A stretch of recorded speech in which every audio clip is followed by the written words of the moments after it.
Your Excellency, thank you for joining CNBC. Your defense minister has said that today Pakistan is a bankrupt country. How do you respond to that? I think my defense minister was talking in a political context at a political gathering. And he was referring to the harsh economic times that we're experiencing at the moment. He was not speaking technically, but he was speaking, we are facing a perfect storm. We barely had our head above the water before the floods, with the impact of COVID and Ukraine, etc., global economy. But the floods that affected a third of the landmass of our country killed our agriculture sector, 5 million acres of standing crops, a huge chunk out of our GDP, and have left us in an extremely difficult way as far as our economy is concerned. At the same time, our negotiations with the IMF are ongoing, and the economic climate is tough. But you're not broke. And the cherry on top is now we're facing a fresh wave of terrorism.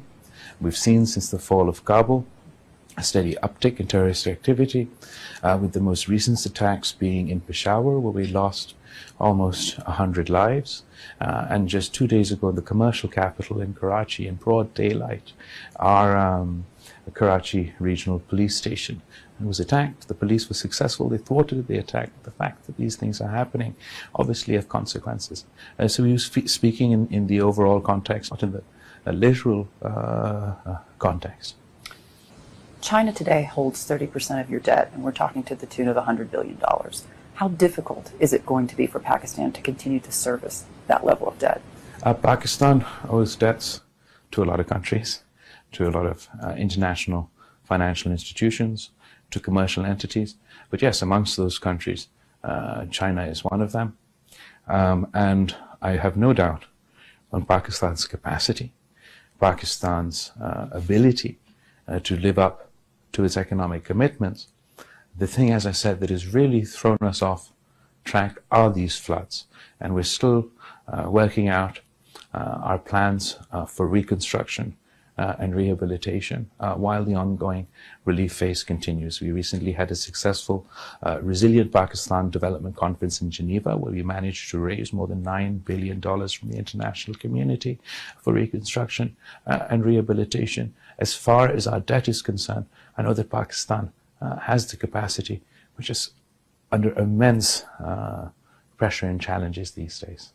So when we talk about influence, it does raise geopolitical concerns that so much of your debt is held by China. And the U.S. have gone on record about that. Should they be worried? Look, I think that every country has a sovereign right to conduct their foreign policy and economic policy in accordance to what they see as their interests. And as far as our debt is concerned, we're concerned about our debt to everyone, to everyone across the board. We do feel that Pakistan has a lot of debt, but these are medium to long-term issues to address. In the short term, we're facing an immediate crisis that we hope to overcome. In terms of that number specifically, you raised $9 billion, I believe, at your donor conference. For the climate, for the Resilient Pakistan conference that we held as sort of a first in its kind, a development conference post a catastrophe, not only to rebuild our lives, but to do so in a better, more greener fashion.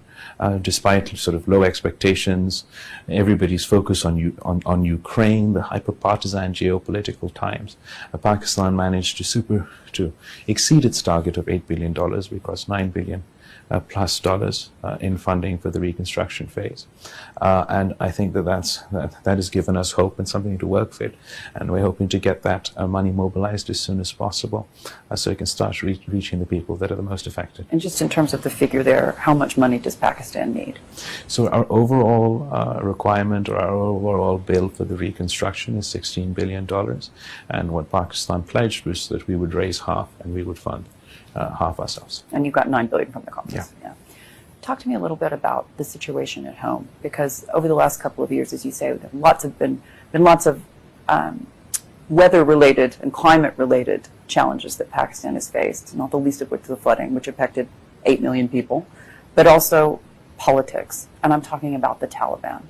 Walk me through the relationship between your government and Taliban militants today. obviously a violent one. Yeah, we've just had, as I mentioned, 2 terrorist attacks in Peshawar and in Karachi. Pakistan has had a long journey when it comes to battling extremist terrorists. And we went through a very bloody period in our history. We lost 80,000 citizens to terrorism. We've lost our army men, our law enforcement agencies. But we were actually successful in our battle against these forces. We went from having terrorist attacks every other day to reaching a point of a relative calm, security and stability after the South Waziristan, North Waziristan operations and the coordination work across the country.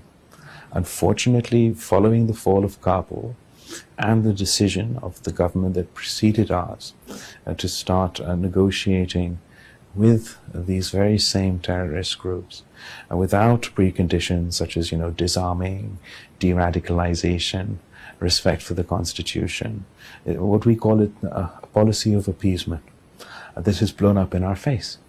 Literally. So on the one side, we have the consequences of the withdrawal from Afghanistan that has given various groups over there a lot more space to function.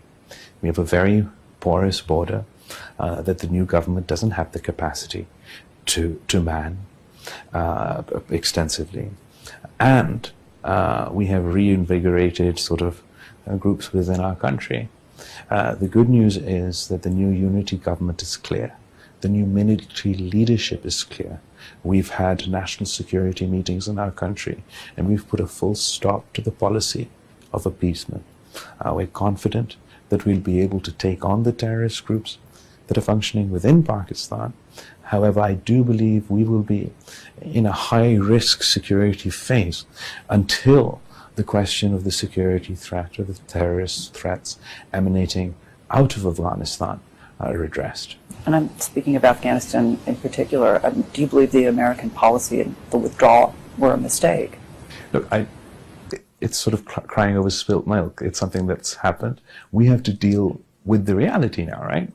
And the reality is there's the interim government of Afghanistan, the Taliban Afghanistan are now in charge. And we need to see the will to take on terrorist elements, and they too are under threat, Daesh and ISIS-K.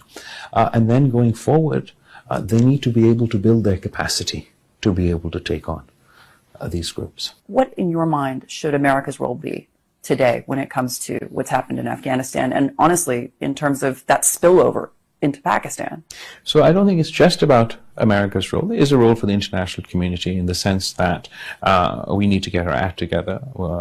We need to be able to build some form of consensus, some sort of coordination on the topic, on this topic. But the primary role... I mean, can you talk to these people? Are these people the Taliban who are now controlling Afghanistan? Can you have a conversation with people who do this to women, for example? No. So there has to be a distinction. The terrorist groups I am referring to are such like the BLA, the TTP, the ETIM, Al-Qaeda and the like.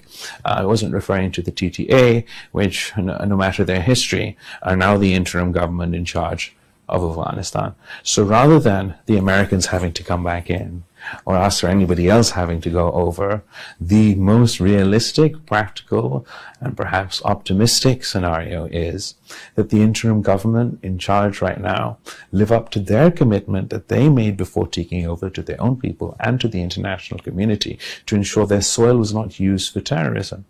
And if they demonstrate the will and build the capacity to be able to take them on and deal with this threat, then I think that solves quite a lot of the problem for the region and for the international community.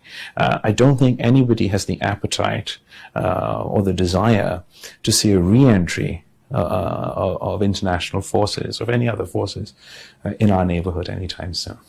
What kind of pressure can you exert on them?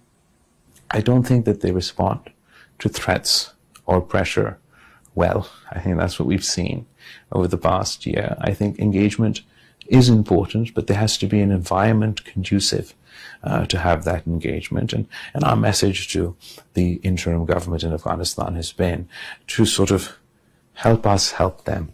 And steps such as the ending of right to women's education surely isn't helping them, and it isn't helping us help them. Yeah. I just want to talk about issues a bit closer to home. There's a perception that Pakistan's military is the final arbiter, the final decision maker in what happens in your country. So I think Pakistan has had a history that isn't hidden from anyone. We've had more than half the time of our country's history under direct military rule and various transitions in between. At the moment, I believe that Pakistan is in a period of transition, and absolutely it could go either way. It could mean a success and a strengthening for democratic forces, or it could mean a success and a strengthening for unconstitutional, undemocratic forces.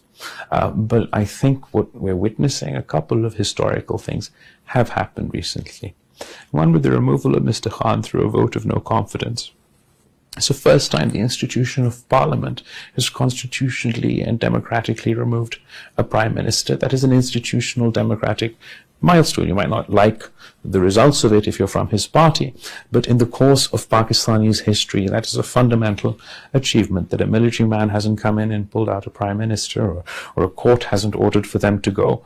The democratic process has been followed. Second, the former chief of the army staff stood up and gave a speech in his uniform where he accepted that in the past the military used to intervene in politics, and that was not good, neither for the institution nor for the country, and they'd like to step away from that. They'd like to transition away from that. So if the military is publicly saying that they want to transition from a controversial role to a constitutional role, surely all Democrats in Pakistan should welcome that, should encourage that, should give that process a chance.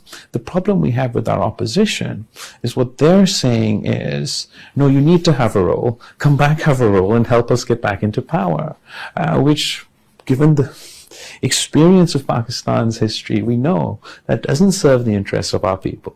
It doesn't serve the interests of the institution of our military, and it doesn't serve the interests of our country. Do you think that Imran Khan still has a political future? Look, in politics, I never say never in politics.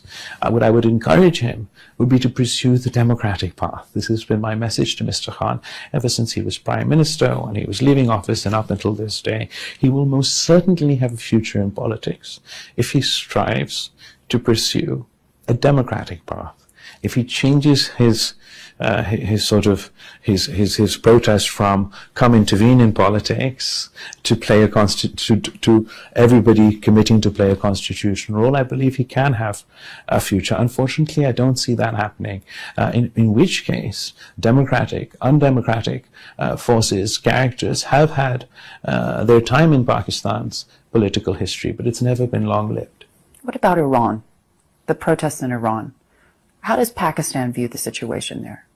It's an internal situation to do with the government of Iran. You don't worry that we could have a counter-revolution in that country, and what that could mean for Pakistan? Look, I've heard the conspiracy theory of a counter-revolution every so often whenever a protest starts in Iran.